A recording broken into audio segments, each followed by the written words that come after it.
தந்தை மகன் தூய ஆவியாரின் பெயராலே ஆமேன். கிறிஸ்து இயேசுவுக்குள் பிரியமான சகோதர சகோதரிகளே, பொது காலத்துடைய 21வது ஞாயிற்றுக்கிழமையிலே ஆண்டவர் இன்றைய நாளிலே மறையுறை சிந்தனையாக தன்னை அறிந்து வாழ்பவன் தன்னையே இந்த உலகத்திற்கு அர்ப்பணிக்கிறான் என்ற ஒரு செய்தியை ஆண்டவர் என்று நமக்கு கூறுகின்றார். சாக்ரட்டிஸ் தத்துவ ஞானி அருமையாக சொல்லுவார், உன்னை அறிந்தால் நீ உலகத்திலே நீ போராடலாம் என்று சொல்லுவார்.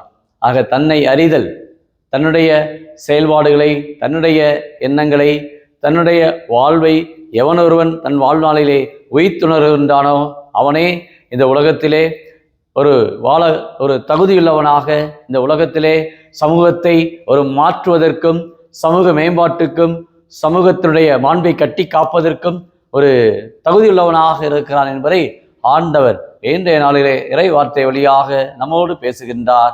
நீ உன்னை ஒவ்வொருடைய வாழ்க்கையிலும் அறிந்திருக்க வேண்டும்.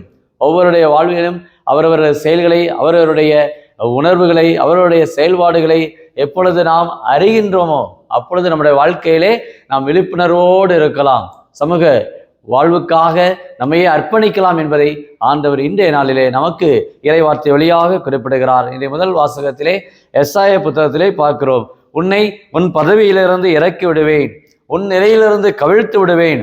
அந்நாளில் இலக்கியாவின் மகனும் என் ஊழியமாக எலியாக்கை நான் அழைத்து உன் அங்கியை அவனுக்கு உடுத்தி உன் கச்சையை அவன் இடுப்பில் கட்டி உன் அதிகாரத்தை அவன் கையில் ஒப்படைப்பேன் என்று சொல்கிறார். காரணம், நீ கடவுளுக்கு ஏற்ற ஒரு வாழ்க்கை வாழ வேண்டும், கடவுளுடைய நியமங்களை, கடவுளுடைய கட்டளைகளை கடைபிடிக்க வேண்டும். எப்பொழுது கடவுளுக்கு புறம்பான ஒரு வாழ்க்கை வாழுகிறோமோ, இறை விருப்பத்துக்கு மாறான ஒரு வாழ்க்கை வாழ்கிறோம், அப்பொழுது ஆண்டவர் நம்மை பதவியிலிருந்தும் அதிகாரத்திலிருந்தும் கடமையிலிருந்து நம்மை நீக்கி விடுவார். அப்ப எப்பொழுது கடவுளுடைய சித்தத்துக்கு நாம் பணிந்து நடக்கின்றோமோ அவர்களே ஆண்டவருடைய அன்புக்குரியவர்கள், ஆண்டவருடைய இரக்கத்துக்குரியவர்கள் என்பதை இன்றைய முதல் வாசகமானது நமக்கு குறிப்பிடுகிறது. 2ஆம் வாசகத்திலே பவுலடியார் ரோமிய மடலிலே இருந்து நமக்கு கொடுக்கப்பட்டிருக்கிறது. சகோதர சகோதரிகளே, கடவுளுடைய அருள் செல்வம் எத்துணை மிகுதியானது என்று சொல்கிறார். கடவுளுடைய அருள்தான் என்னை காப்பாற்றி இருக்கிறது, இந்த அருள்தான் என்னை வழிநடத்துகிறது என்று ஒவ்வொரு நாளும் தன் வாழ்நாளிலே கடவுளுடைய இந்த அருளை குறித்து பவுலடியார் ஒவ்வொரு நாளும் உணர்ந்திருக்கின்றார். இதைத்தான் நம்முடைய குழந்தை திரைசம்மாள் கார்மேல் சபை புனிதை 24 ஆண்டுகள் இந்த உலகத்தில் வாழ்ந்து அவள் சொல்லக்கூடிய வார்த்தை, இதோ கடவுளுடைய அருளால் இதோ நான் இத்தகைய ஒரு நிலைக்கு நான் வந்திருக்கின்றேன், கடவுளுடைய இரக்கத்தால், கடவுளுடைய கொடைகால் நான் இப்படி வாழ்ந்து கொண்டிருக்கிறேன் என்று தன் வாழ்நாள் முழுமையாய் அவருடைய அந்த இரக்கம், அவருடைய அருள்தான் என்று சொல்லுவார். அதான் அவருடைய அருள்தான் நம்ம ஒவ்வொருவரையுமே உந்தி தள்ளுகிறது. இன்றைக்கு மனித வாழ்விலே, இன்றைக்கு கிறிஸ்தவ வாழ்விலே இன்றைக்கு நாம் இயங்குகிறோம் என்றால் நாம் வாழ்வதும் இயங்குவதும் இருப்பதும் அவரிலேதான். நம்மை இயக்குபவர் நம்ம ஆண்டவர், நம்மை வழிநடத்தக்கூடியவர் அவர், நம்மை பாதுகாப்பவர் நம்ம ஆண்டவர். அவருடைய அருள் நம்மை நிலைவரச் செய்கிறது. நம்முடைய வாழ்க்கையில எதை செய்ய வேண்டும், எதை செய்யக்கூடாது, எதை நாட வேண்டும், எதை நாடக்கூடாது என்பதை இந்த அருள் தான் நம்ம ஒவ்வொருவரையுமே பக்குவப்படுத்துகிறது, ஆட்கொள்ளுகிறது என்ற அந்த இறை ஆற்றல், அந்த இறை வெளிப்பாட்டை அருமையாக பவுலடியார் சொல்லுகிறார். அவருடைய ஞானமும் அவருடைய அறிவும் எத்துணை ஆழமானவை. கடவுளை பற்றி அவருடைய அந்த வியந்து பாராட்டுகின்றார். காரணம், அவருடைய அந்த செயல்பாடுகள். திருப்பாடு 8வது பாடலில் வாசிக்கிறோம், ஆண்டவரே உமது பெயர் உலகெங்கும் எவ்வளவோ வியப்புக்குரியது, மனிதரை நீ ஒரு பொருட்டாக நினைக்க அவன் யார்? காரணம், உம்முடைய அந்த படைப்பு, உம்முடைய இந்த ஆழமான இந்த ஞானம் வியப்புக்குரியது சொல்லுகிறார். அவருடைய தீர்ப்புகள் அறிவுக்கு எட்டாதவை. பாருங்கள், அவருடைய செயல்முறைகள் ஆராய்ச்சிக்கு அப்பாற்பட்டவை. ஏனெனில் ஆண்டவருடைய மனத்தை அறிபவர் யார்? கடவுளுடைய மனத்தை அறிபவர் யாராக இருக்க முடியும்? அவருடைய சித்தத்தின்படி நடக்கிறவர்கள், அவருடைய கட்டளைகளை கீழ்ப்படியவர்கள் மட்டுமே அவரை நாம் அறிந்து கொள்ள முடிய வேண்டும். அதான் சொல்ல, கிறிஸ்து அறிதலாகிய ஒப்பற்ற செல்வத்தின் பொருட்டு அனைத்தையுமே குப்பை என கருது என்று பவுலடியார் குறிப்பிடுவார். அப்ப கிறிஸ்துவை அறிதலே நம்முடைய வாழ்வாக இருக்க வேண்டும். விவிலியத்தை அறியாதவர் கிறிஸ்துவை அறியாதவர் என்று எரோனிமஸ் புத்தகத்திலே சொல்லுவார். ஆக நாம் ஆண்டவரை பற்றிய அந்த ஞானத்தை பெறுவது, ஆண்டவரை பற்றிய அறிவை நாம் பெற வேண்டும் என்றால் அவரோடு நாம் இணைந்து அவருக்குரிய மக்களாக நாம் வாழ வேண்டும்.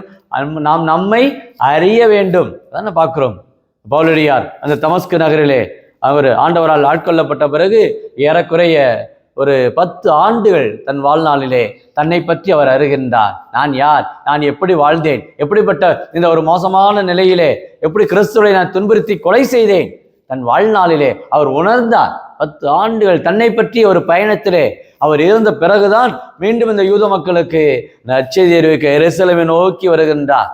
அப்ப அவ்வளவு ஒரு துணிவோடு வர வேண்டும் என்றால் அவருடைய அந்த பயிற்சி காலங்கள், தன் வாழ்நாள் முழுமையாய் தன்னை பற்றிய ஒரு பயணத்திலே அவர் வாழ்ந்தார்.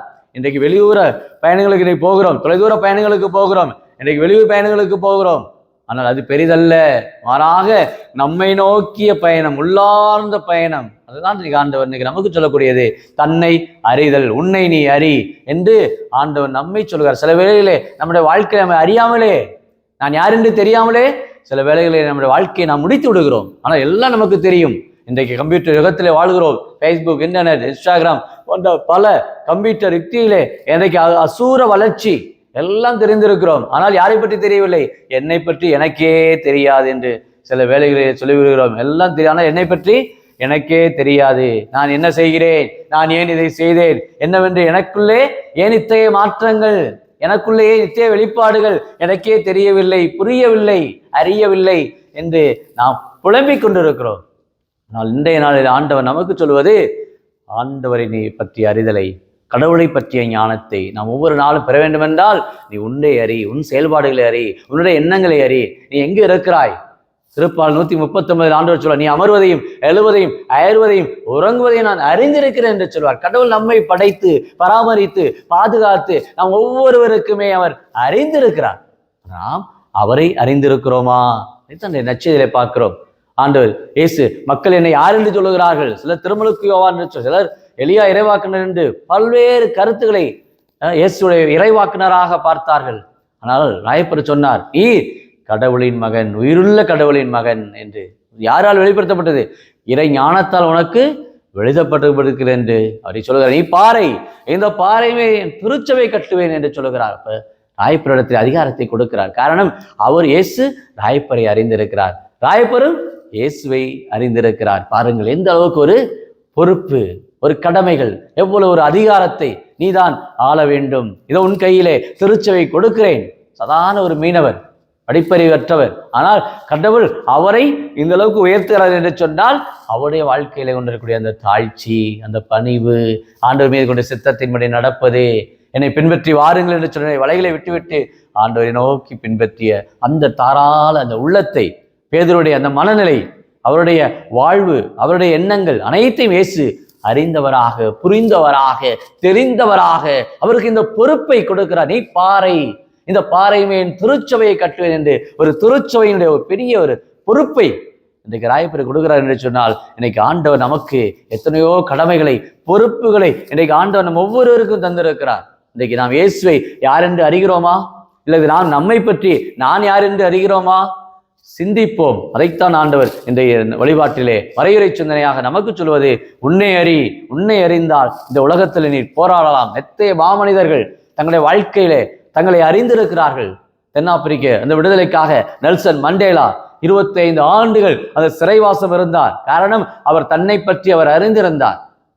இவ்வாறாக நிறைய மாமனிதர்கள் சமூக போராட்டத்திற்கும், இன்னைக்கு விடுதலை வாழ்வுக்கும், இன்னைக்கு ஆன்மீக விடுதலைக்கும் இன்றைக்கு உழைத்தவர்கள் ஏராளமாக பேர். இன்னைக்கு குடும்பத்திலே கணவராக இருக்கலாம், மனைவியாக இருக்கலாம், அல்லது பிள்ளைகளாக இருக்கலாம். எவனொருவன் தன்னுடைய வாழ்க்கையை தன்னை அறிந்திருக்கிறானோ, நான் கணவர், நான் இந்த குடும்பத்துக்கு நான் தான் தலைவர், யார் அதை அறிந்திருக்கிறார்களோ அப்பொழுது அவர்களுடைய அந்த பொறுப்புணர்வும் தன்னம்பிக்கையும் ஒரு உத்வேகமும் மன உறுதியும் மன ஆற்றலும் இறை நம்பிக்கையும் கொண்டவராக நிச்சயம் ஆள முடியும். அதைத்தான் நான் இன்றைக்கு சொல்லுகிறார். உன்னை நீ அறிகிறாயா? என்னை யார் என்று மக்கள் சொல்லுகிறார்கள் என்று. இயேசு கடவுளுடைய மகனாக இருந்தும் தன்னை மக்கள் யார் சொல்லுகிறார்கள்? நீங்கள் என்னை யார் என்று சொல்லுகிறீர்கள்? இன்னைக்கு குடும்பத்தில் கேட்டு பார்க்கணும். கணவராக இருக்கலாம், மனைவியா இருக்கலாம், தன் பிள்ளைகளிடத்துல அல்லது மனைவியிடத்துல, கணவரிடத்துல நீ என்னை யார் என்று சொல்லுகிறாய்?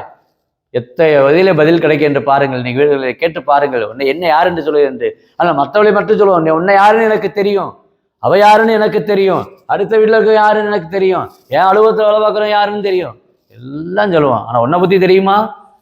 நம்ம அமைதியாக இருந்து விடுவோம். இதுதான் நம்முடைய வாழ்க்கை. நம்மை அறிய வேண்டும். பிறரை அறிவதிலே நம்முடைய வாழ்க்கை போய்விடுகிறது. பிறரை பற்றி புரணி பேசுவதிலே, பிறரை பற்றி சிந்திப்பதிலே நம்முடைய வாழ்க்கை போய்விடுகிறது. சிந்திப்போம், ஒரு கணம் நம்மை அறிவோம். என் வாழ்வு யாருக்காக? என்னுடைய இந்த படைப்பு யாருக்காக? என்னுடைய வாழ்க்கை யாருக்காக நான் வாழ்ந்து கொண்டு இருக்கிறேன்? என்னுடைய நேரங்களை எந்த அளவுக்கு இன்றைக்கு செலவிடுகிறேன்?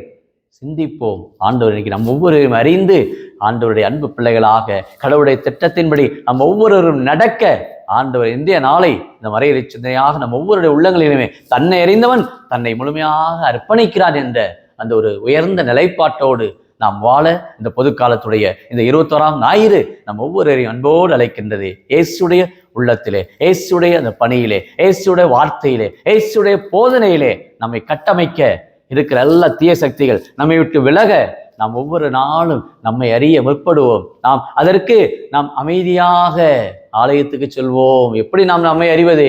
ஆலயத்திலே சென்று நாம் ஒரு 10 நிமிடமாவது நாம் அமைதியாக இருந்து நம்முடைய வாழ்வு, நம்முடைய எண்ணங்கள் அனைத்தையும் நாம் ஆண்டவருடைய பாதத்திலே ஒப்பு கொடுக்கிற பொழுது என் சிந்தனை, என்னுடைய வாழ்வு அனைத்தையுமே, என் உடல் பொருள் ஆவி எல்லாம் ஆண்டவரே உமக்கே என்று நாம் அர்ப்பணிக்கின்ற பொழுது ஆண்டவர் நமக்கு ஒரு வெளிப்பாட்டை கொடுத்து நிச்சயம் நம்முடைய வாழ்க்கையை நிச்சயம் அவர் மாற்றுவார்.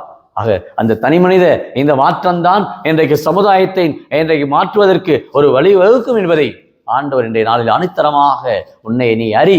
நிச்சயம் நீ உன்னை அறிந்தால் இந்த உலகத்திலே நீ வாழலாம், போராடலாம், இந்த உலகத்திற்கு உன்னையே நீ அர்ப்பணிக்கலாம் என்பதை ஆண்டவர் இன்றைக்கு ராயப்பருடைய இந்த ஒரு வெளிப்பாட்டு வழியாக நீரே கடவுளுடைய மகன், நீரே மெஸ்ஸியா, நீரே அபிஷேகம் செய்யப்பட்டவர் என்பதை இந்த உலகத்துக்கு அவர் அறிவித்தது போல இன்றைக்கு நாம் ஒவ்வொருவருமே இயேசுவே நம் ஆண்டவர், இயேசுவே நம் மீட்பர், இயேசுவே நம் இரட்சகர் என்பதை நம்முடைய வாழ்க்கையில நாம் உணர்ந்து திருந்தி ஆண்டவர் இயேசுடைய பிள்ளைகளாக அவருடைய அடிச்சுவடுகளை நாம் பின்பற்றி நடக்க முயல்வோமா? ஜெபிப்போமாக.